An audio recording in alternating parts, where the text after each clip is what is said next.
effectivement, on n'a pas vu de mouvement extrêmement violent sur les marchés, mais quand même, on voit qu'il se passe quelques éléments, et notamment le fait que le taux d'intérêt auquel se refinance l'État, petit à petit, augmente par rapport à l'Allemagne, ce qui n'était pas le cas depuis plusieurs mois où ça ne bougeait pas, l'écart, et là, petit à petit, ça remonte. Donc c'est vrai qu'on voit s'exercer une forme de début de prime de risque qui n'existait pas.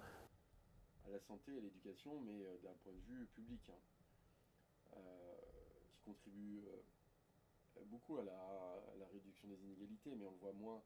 Il peut y avoir effectivement des effets assez marquants qui sont pas liés à des chocs économiques ou financiers, mais qui sont liés à des chocs politiques. Parce que le remboursement d'une dette, c'est aussi la crédibilité d'un gouvernement à faire face à ses remboursements, à avoir une solidité, aussi une trajectoire budgétaire.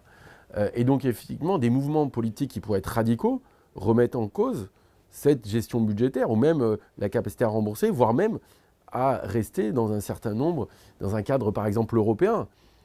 Recevoir moins qu'avant. Et donc ça peut donner le sentiment d'une dégradation.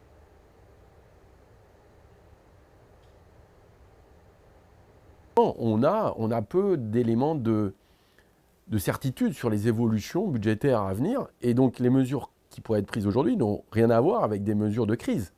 Ce seraient des mesures pour répondre à une demande sociale ou à une colère sociale, mais se pose la question du financement de tout ça.